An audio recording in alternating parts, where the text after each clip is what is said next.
kelompok 10 yang beranggotakan Ariel Agustina Devi, Bagus Purnama Aji, Eka Dia Wahyuningsih, dan Eka Nur Khalifah.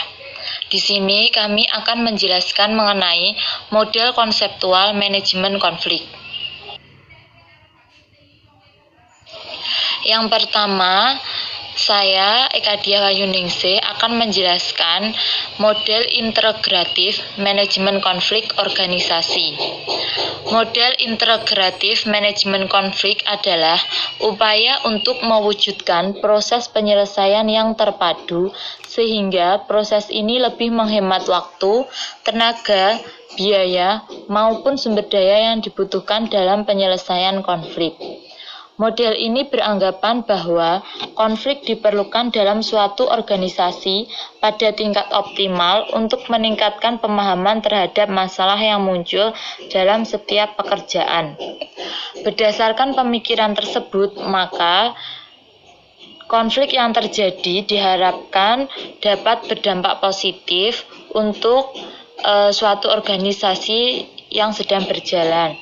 Contoh dari dampak positif yang diharapkan antara lain meningkatkan pemahaman terhadap berbagai masalah, memperkaya gagasan, menumbuhkan saling pengertian yang lebih mendalam terhadap pendapat orang lain, mencari pemecahan masalah bersama, orientasi pada tugas, dan lain sebagainya.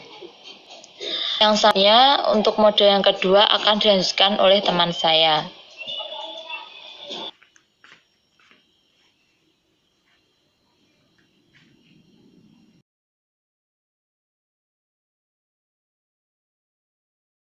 Assalamualaikum warahmatullahi wabarakatuh. Saya Eka Nur Khalifah, kelas Ekonomi Syariah E, akan menjelaskan mengenai manajemen konflik organisasi dengan model stimulasi atau stimulation. Jadi, penyebab terjadinya konflik pada setiap organisasi itu berbeda-beda, tergantung pada tujuan yang hendak dicapainya. Di antaranya seperti keterbatasan sumber daya, perbedaan sifat, nilai dan persepsi individu, saling ketergantungan tugas, lemahnya sistem evaluasi, perubahan sistem pengajian, dan kesalahan komunikasi. Konflik yang terjadi dapat berakibat fungsional dan disfungsional. Disfungsional konflik akan mengarah pada perilaku yang dapat menghambat pencapaian tujuan karena satuan-satuan kerja terlalu lambat dalam melaksanakan pekerjaan karena tingkat konflik rendah. Intensitas konflik yang rendah perlu distimulasi dengan cara meningkatkan persaingan dengan penawaran insentif, menetapkan standar kerja yang lebih tinggi, menyampaikan informasi yang bertentangan, penghargaan prestasi, dan memotivasi karyawan.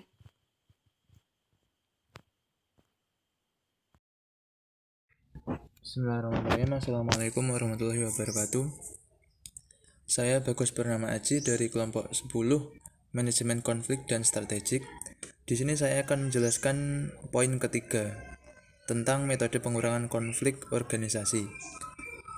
Nah, metode pengurangan konflik organisasi sendiri artinya adalah mengelola konflik dengan mendinginkan suasana tetapi tidak menangani masalah-masalah penyebab konflik. Metode pengurangan konflik organisasi sendiri ada beberapa metode. Di antaranya adalah yang pertama, mengadakan kontak sosial yang menyenangkan antara kelompok-kelompok dengan makan bersama atau liburan bersama. Yang kedua yaitu mengganti tujuan yang menimbulkan konflik dengan tujuan yang lebih biasa diterima kedua kelompok. Yang ketiga yaitu mempersatukan kedua kelompok yang berkonflik untuk menghadapi musuh atau ancaman yang sama. Cara ini bisa dilakukan dengan memberikan informasi positif tentang kelompok yang berhadapan dengan mereka, sehingga mereka akan bernegosiasi dalam menghadapinya. Baik, mungkin cukup sekian penjelasan dari saya. Akan dilanjutkan oleh teman saya. Akhiran, wassalamualaikum warahmatullahi wabarakatuh. Selanjutnya saya akan meneruskan presentasi dari teman saya. Di sini saya akan menjelaskan tentang alternatif model manajemen konflik yang inovatif. Alternatif model manajemen konflik yang inovatif itu didasari oleh pemikiran bahwa konflik merupakan peristiwa yang tidak dapat dihindari dalam aktivitas pencapaian tujuan. Keberadaan konflik sebagai indikasi tumbuhnya dinamika individu atau kelompok yang saling berkompetisi untuk meraih untuk meraih prestasi. Kompetisi antar individu ini atau kelompok itu dikategorikan sebagai bentuk konflik yang fungsional jika memperjuangkan kepentingan yang lebih besar, yaitu kelangsungan organisasi. Namun demikian, perlu sikap waspada terhadap kemungkinan muncul konflik yang dapat merugikan organisasi. Sebagai akibat itu dari kekecewaan salah satu pihak yang merasa kurang berhasil mencapai prestasi yang diinginkan. Terima kasih presentasi dari kami. Apabila ada pertanyaan, sekian. Assalamualaikum warahmatullahi wabarakatuh.